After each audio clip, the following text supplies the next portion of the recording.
세종 메디칼 2022년도 1분기 실적을 스루풋 회계로 분석을 해서 연말까지 예측해 보는 것으로 진행을 하겠습니다. 특히 주주 변동에 대한 내용을 좀 언급을 드릴까 합니다. 그리고 하단에 나와 있는 내용 참고해 주시면 대단히 감사하겠고요. 그 다음에 내용이 좋았다고 생각된다면 구독, 좋아요 꼭 부탁드리겠습니다. 그리고 1.5배속 보시면은 좀 보시기에 편하실 거라고 생각이 듭니다.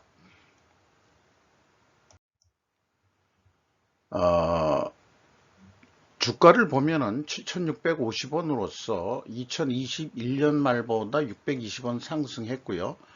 장부 가격 대비 현재 556%로 매우 높은 시가를 형성하고 있습니다.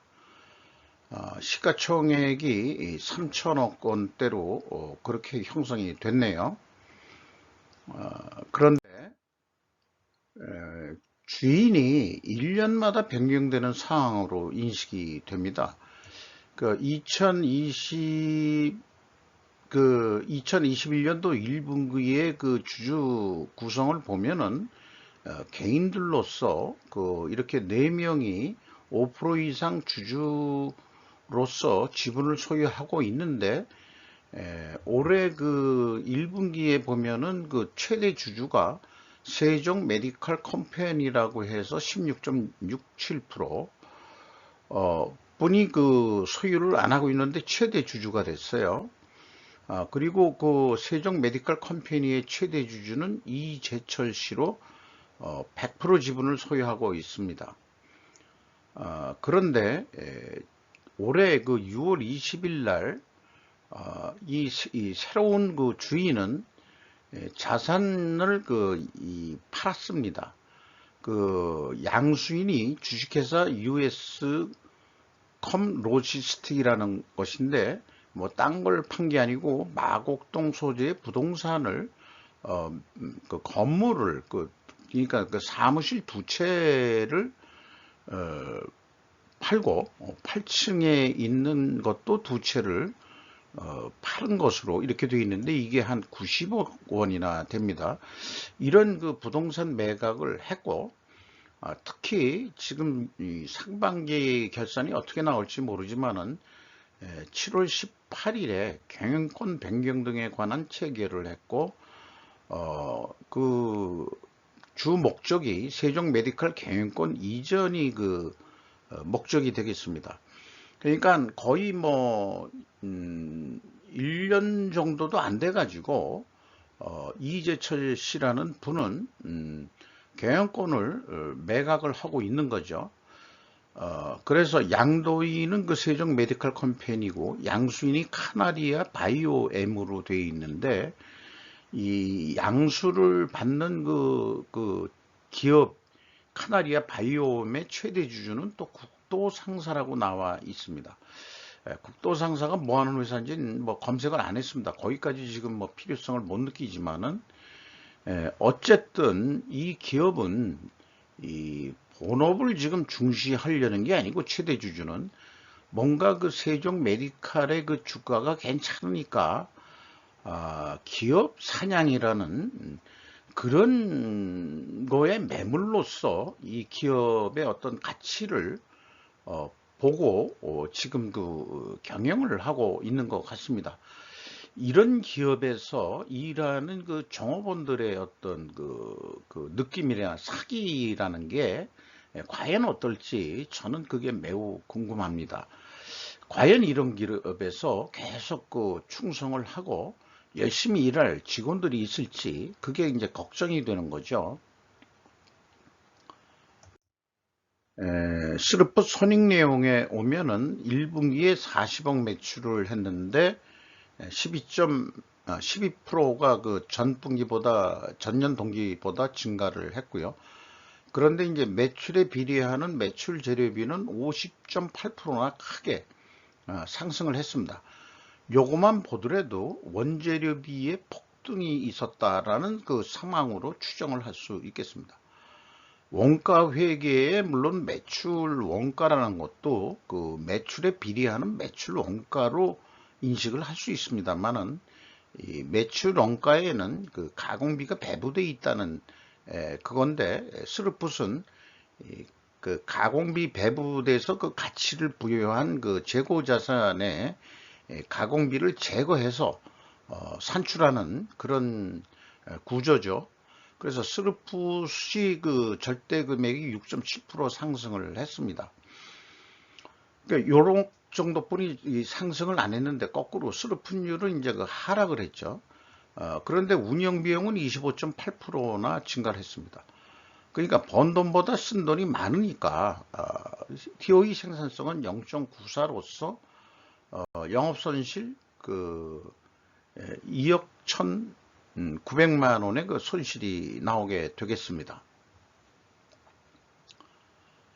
재고자산 명세를 보면은 가공비 배부 재고 자산이 2억 7,900만 원 감소했습니다. 이렇게 그 감소할 경우에는 원가 회계 영업이익보다 가공 비율만큼 그 스르풋 이익은 더 이익이 난다고 할 수 있겠습니다. 그리고 그 밑 하단에 그 재고 관리 흐름으로 양식을 제가 좀 표현했는데, 향후 모든 기업들은 이런 흐름으로 얘기를 그 재고자산 명세의 흐름을 해야 될 것이다, 이렇게 생각을 합니다. 뭐 결론적으로 얘기하면은 이 원재료라고 한다 그러면은 기초재고 얼마 있었는데 원재료 매입 얼마 했고 생산에 얼마 출고가 됐고 평가손실 얼마고 타겟형 대체가 얼마서 출고계를 여기다가 또 한 칸 만들어야 될지는 모르겠습니다만은, 그래서 이제 기말재고를 표현해 줘야 된다, 이런 얘기가 되겠어요. 이것은 제가 ESG 어떤 그 공식 표준이 지금 그 돌아가고 있지만은, 그 이전부터 그 이 회사의 어떤 투명성을 위해서 요구하고 있는 사항이 되겠습니다. 비용의 성격적 분류라는 주석 데이터가 있습니다. 재고자산의 변동액이 있는데요. 이 플러스로 되어 있다는 것은 재고자산이 감소했다는 얘기입니다. 그러니까 이제 매출원가에 그 더 들어가죠. 그리고 이제 원재료의 매입액이 이제 7억 2,200만 원 매입을 했는데, 이렇게 그 매입액으로 표현이 되면은 재고자산의 변동 범위는 전체 재고자산이다 라는 의미를 갖겠습니다. 그래서 그 매출원가 재료비는 무려 69.1%나 크게 증가를 했습니다. 그리고 운영비용도 25.8%가 증가를 했습니다. 그리고 가공비가 33.6% 증가를 했는데요. 이 가공 비율은 크게 그 1.1%로 거꾸로 내려갔습니다. 이 내려갔다는 얘기는 역시 그 원재료 비율이 이 가격이 인상되었을 것이다, 이렇게 되는데, 매출원가 재료비가 69%나 그 올라갔는데 여기 좀 적게 오른 게 아니냐, 이렇게 되는데, 왜 그런 또 영향을 미치냐 그러면은 운영비용이 25.8%로 크게 증가했다는 게 이제 영향을 미치기 때문에 1.1%만 증가한 거로. 근데 어쨌든 원재료 가격은 상승했다고 우리가 충분히 그 합리적으로 그 추론할 수 있는 거죠. PQ 총 제조 비용은 원가 회계와 스르풋 회계에서의 그 차이점을 나타내기 위해서 작업하는 것인데요. 1억 5,500만 원 차이가 있습니다. 요것은 이제 그 다음 장에 또 소개해 드리기로 하고요. 이것이 무엇인지. 그리고 운영비용 중에서 그 인건비가 10억 1,500만 원이 집행이 됐는데 전년 동기보다 26.2% 크게 증가를 했습니다. 직원 수는 뭐 30명이나 이제 증원을 시켰는데요. 근데 그 반대로 이제 인당 평균 임금은 750만 원 밖에는 되질 않습니다.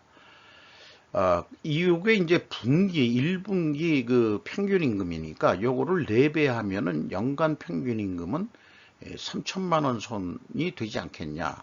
보너스가 있을지 없을지 잘 모르겠습니다만은 이거보다는 좀 더 받기를 기대합니다. 어쨌든 신입사원이 30명이 들어옴으로 인해서 그 신입사원의 그 초봉이 약함으로 인해 가지고 이 인건비가 인하된 거로 그렇게 산출이 됩니다. 지급 수수료는 이제 무려 37.7%나 증가했는데 이 의료기기를 판매하면서 유통구조상 지급 수수료가 엄청 나가는 거로 이렇게 인식이 됩니다. 거의 뭐 이 종업원 그 135명의 인건비만큼 지급 수수료가 나가는데 종업원 수만큼 그 지급 수수료 대상이 그렇게 많을까요?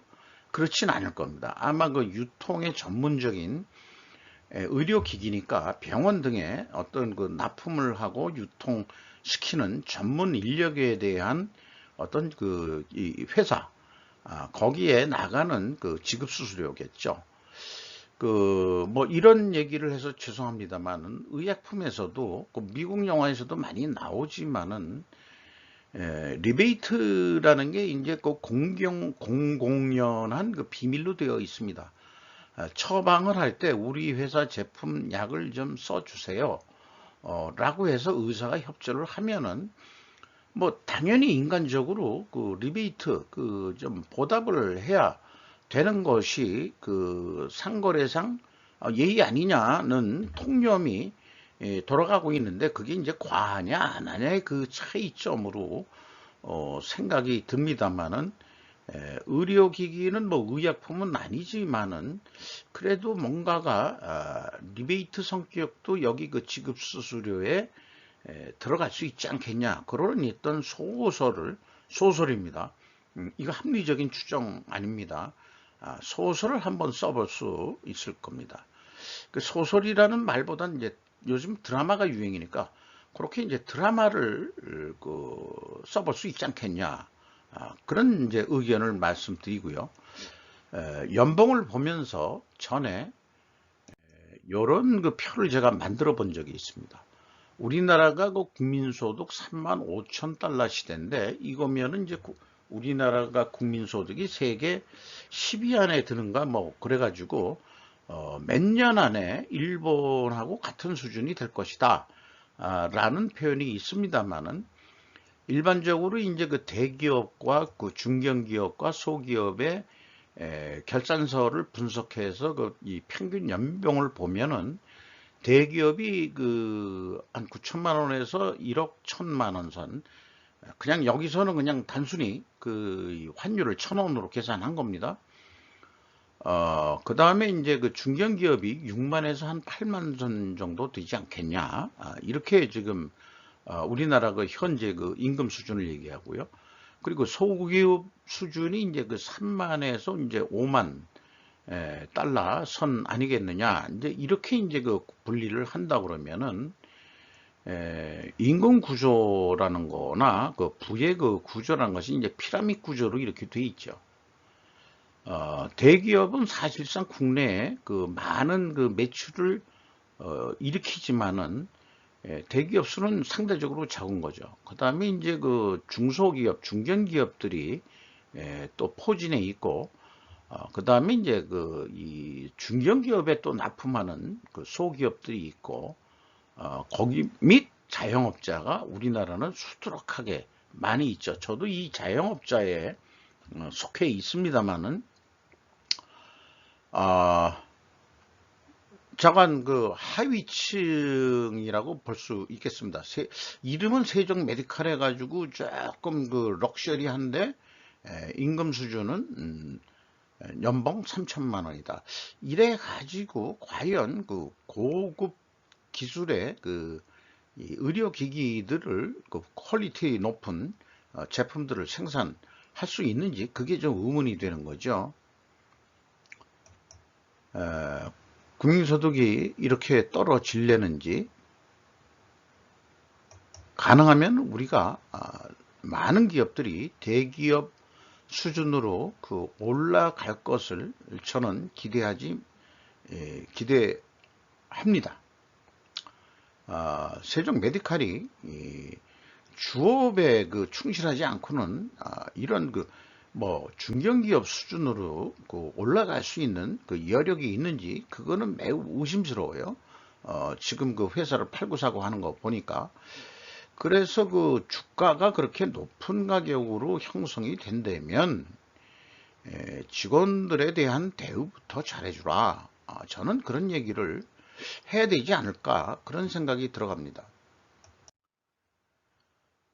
재고자산 회계 투명성 2단계로서 그 총 제조 비용의 차이가 이렇게 그 1억 5,500만 원이 있는데 요거를 인식을 하면은 WCAA를 기준으로 했을 때 재고가 감소를 했거든요. 그러면은 이제 그 비성분 재고자산의 변동에 2억 7,900만 원이 플러스로 표현돼서 매출원가가 더 높게 나와야 됩니다. 그런데 1억 2,400으로 되어 있거든요. 그래서 1억 5,500만 원만큼 그 매출원가를 적게 만들었다라고 이제 그 오해를 하게 됩니다. 그런데 재고자산의 변동범위 기준이 전체 재고자산으로 회사가 기준을 잡고 있으니까 비가공비 배부 재고자산의 증가액을 빼주죠. 빼주면은 4,500만 원 차이가 납니다. 요 금액이 뭔지는 전혀 추적할 수가 없습니다. 요만큼 회계가 불투명하다라고 말씀드릴 수 있겠어요. 3단계 현금 흐름표 기준 전체 재고자산의 증가액은 검증이 됩니다. 이 기업이 4,500만 원이라면은 대기업으로서는 껌값일지 모르지만은 증가액이 2억 7,900만 원에서 4,500만 원은 매우 큰 그 손익에 영향력을 미치는 금액이라고 할 수 있겠습니다. 경영평가 지표에 와서 요 재고자산 회전율과 스루풋율을 그 비교하면서 재고자산 매출원가 회계 투명성의 또 다른 접근 방법으로 만들어 놓은 건데요. 좀 더 철저히 그 검증을 해보자는 의미에서 여기 보듯이 재고 회전율은 그 재고가 감소해서 그런지 모르지만은 상승을 했습니다. 그리고 스루풋율은 그 상대적으로 그 이제 하락을 했죠. 이렇게 역방향이면은 재고자산 매출원가 분식회계 개연성 가정이 성립이 됩니다. 이것은 오랜 분석 경험상 만들어진 가정이라고 할 수 있겠어요. 그럼 이 회사가 우리는 그런 회사가 아니다. 우리가 분식회계하는 회사가 아니다. 라고 주장을 하려고 그러면 반증을 해야 되는데 영어로는 이제 falsification이라고 이제 그 철학적인 그 과학 철학 용어를 쓰고 있는데요. 원재료 가격이 하락했든지 판매 가격이 하락해야 된다. 여기에서 이제 판매 가격은 현재 가격보다 가격이 내려갔다는 게 아니고 원재료 가격의 상승폭보다도 판매 가격이 적게 올랐다 그러면 하락했다. 상대적으로 그렇게 인식하는 내용까지 포함하는 얘기입니다. 그러나 그 손익과 비성분 데이터를 보더라도 매출 재료비도 크게 50% 이상 증가를 했고 그 다음에 비성분에도 그 매출원가 재료비가 69%나 크게 증가를 했죠. 그러면 원재료 가격이 크게 상승했을 거란 것은 이미 상식으로 추정을 할 수 있을 거라고 저는 봅니다. 그러면 회사가 이 원재료 구매 실적을 오픈을 한다 그래도 과연 그게 맞는 그 백데이터인지 그것도 이제 의심하게 될 거예요. 생산성 떨어졌고요. 그 다음에 유형자산 회전율이라는 것을 참고적으로 또 좀 했습니다. 유형자산 회전율은 좀 증가를 했네요. 그 가지고 있는 어떤 우리 그 생산 시설, 총체적인 유형자산 가지고 얼마나 우리가 그 회전율을 올렸겠느냐. 그러니까 재고자산처럼 유형자산도 회전율로서 한번 뽑아 본 거고요. 그리고 재고버퍼율은 그 내려갔습니다. 이 회전율이 올라가면은 재고는 이제 줄어드는 게 버퍼율이라고 그러는데 요거는 이제 44.1%가 또 감소한 거로 산출이 되고요. 임팩트는 그 미래 가치로서 70.8%가 상승했습니다. 이것은 이제 주가 상승 요인으로 인식을 합니다. 매출 채권 수금 속도가 3개월에 0.4회전입니다. 그리고 매입 채무 지급 속도는 3.7회전으로 매우 빠릅니다.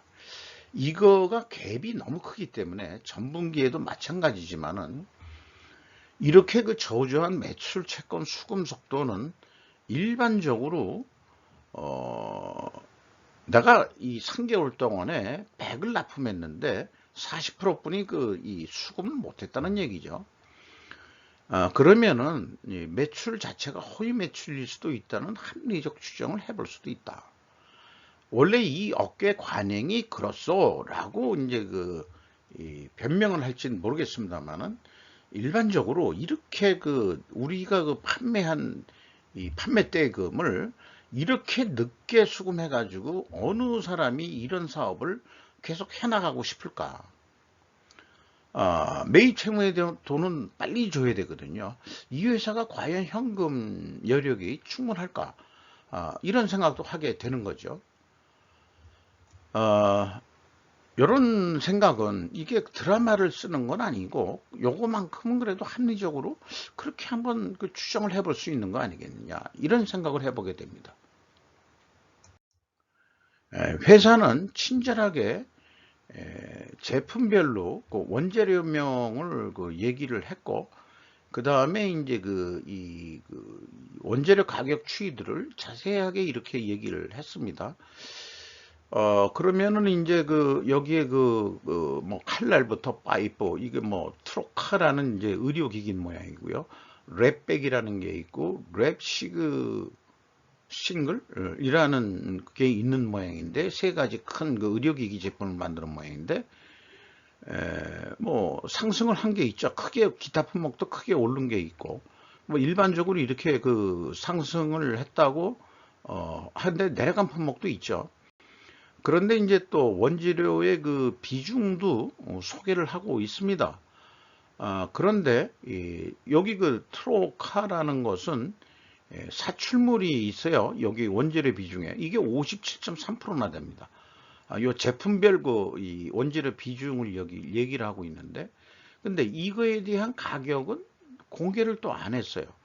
그러니까 분명히 원재료 가격은 크게 상승했을 거라고 추정을 하는데, 가장 원재료 가격이 올랐다고 느끼는 어떤 사출물이라는 거, 이게 아마 금속이니까 대한민국의 어떤 금속 계통이 대부분 원재료 가격이 크게 상승을 했거든요. 이걸 공개 안 한다는 것 자체도 이게 좀 문제가 있다. 이렇게 생각이 듭니다. 이게 이제 사출물이라는 원재료 구매에 무슨 야로가 있는 건지 어떤지, 근데 왜 이렇게 자세하게 하면서 사출물만큼은 제품별로 다 비중이 원재료 비중이 높음에도 불구하고, 여기 스프링도 쇠에 해당하는 거거든요. 스프링이라는 것도 칼날도 쇠죠. 파이프도 쇠고, 딱 이 쇠 종류인데 이 사출물도 아마 쇠일 겁니다.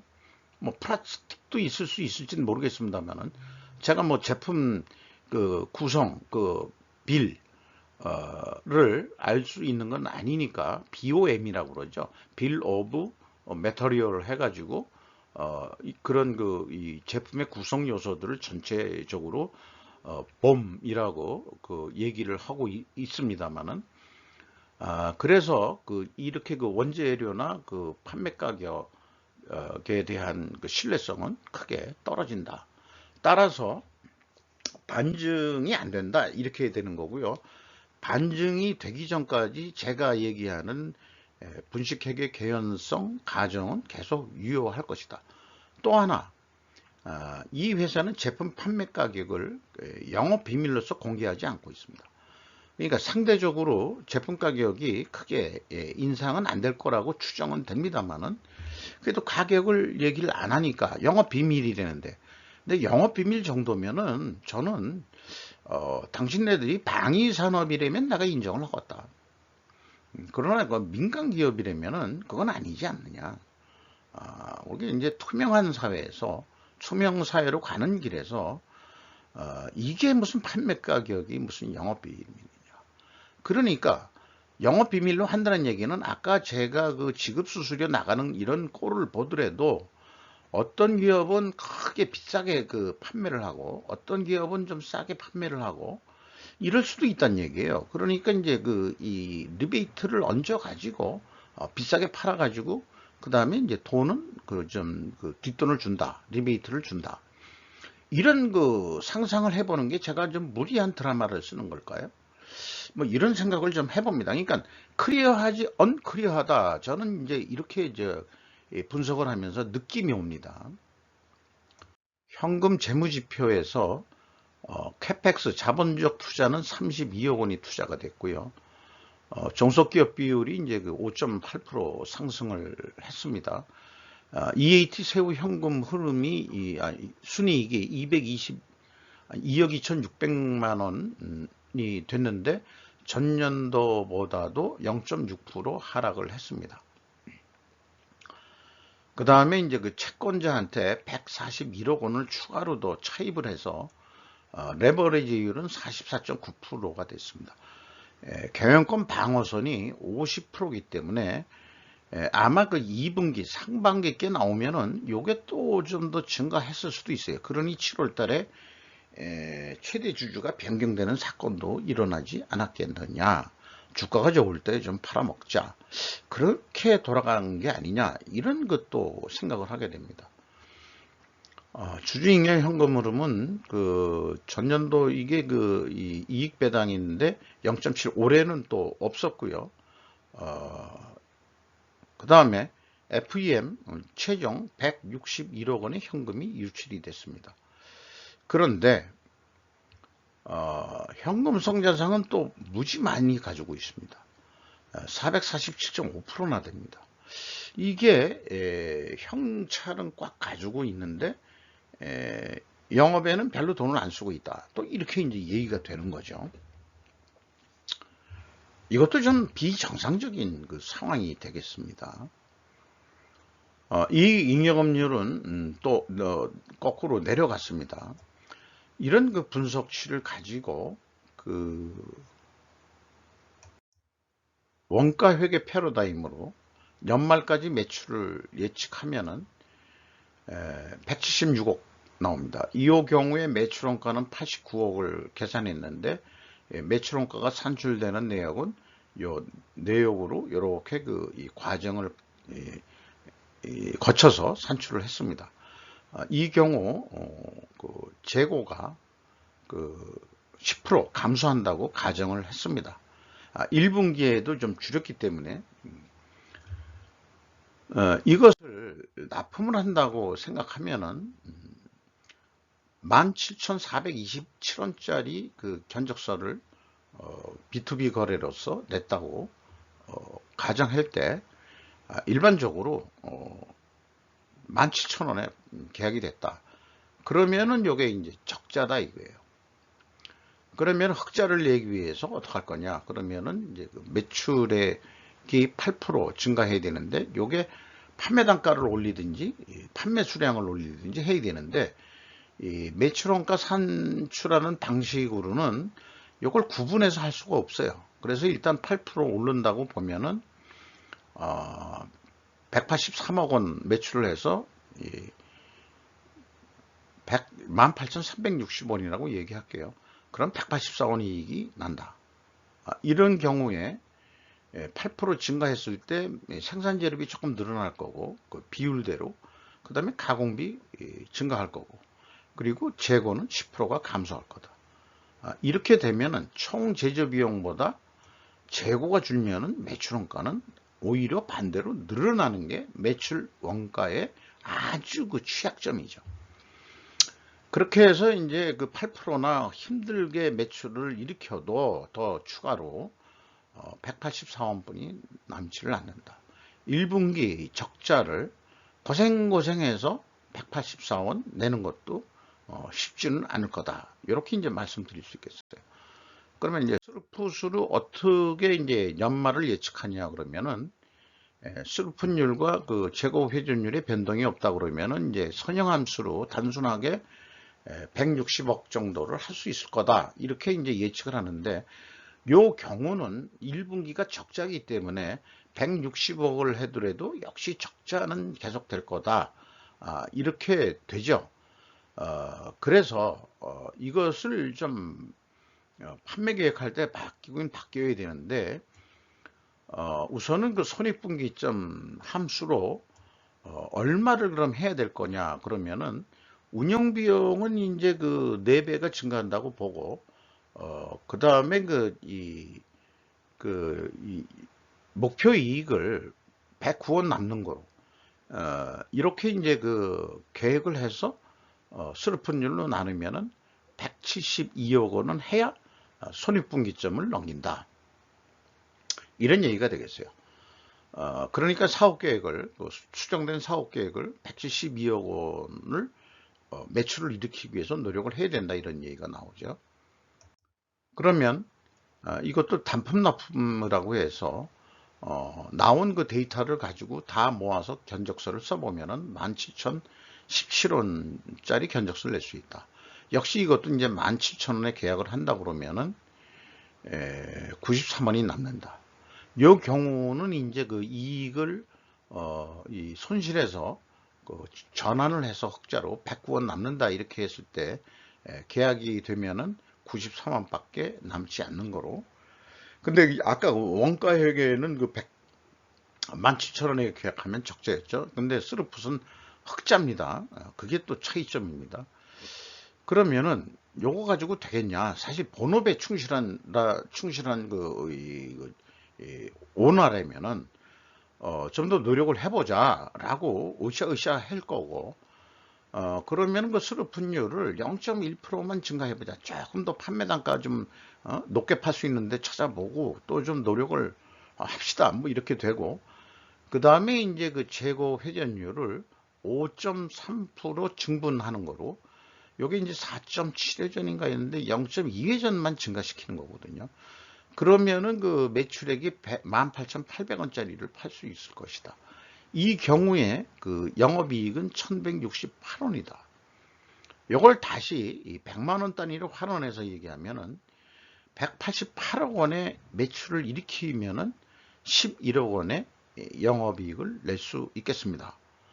이렇게 해서 좀 더 그 회사가 나가야 주가도 더 유지되고 그럴 수 있지 않겠느냐, 이렇게 보는데, 상반기 결산이 어떻게 나오려는지 모르겠지만은 이 회사의 경우에는 이 주가가 그렇게 올라갈 소지가 있는 것 같지는 않다 하는 게 이제 느낌적인 느낌입니다. 자, 이상으로 그 세종 메디칼이라는 의료기기지만 아주 그 소기업 형태의 세종 메디칼에 대해서 분석을 해 봤는데, 주인이 자주 바뀌는 것은 누가 그러는데 투자하지 않는 게 바람직하다 라는 의견이, 전문가들의 의견이 그런 게 많이 있다고 생각을 합니다. 이 점 참고가 돼야 되지 않을까 저는 생각하고요. 저는 뭐 주식을 그게 주목적으로 지금 이 기업체 분석을 하는 게 아니고, 오로지 그 스르프 손익을 소개하기 위해서 경영은 스르풋 제약이론 경영의 이 스르풋을 1순위로 해서 그 경영을 해야 된다. 어떤 그 경영 혁신의 그 차원에서 분석을 하고 소개를 하고 있다. 이렇게 좀 추가적으로 말씀드리겠습니다. 약간 길었습니다만 마치도록 하겠습니다.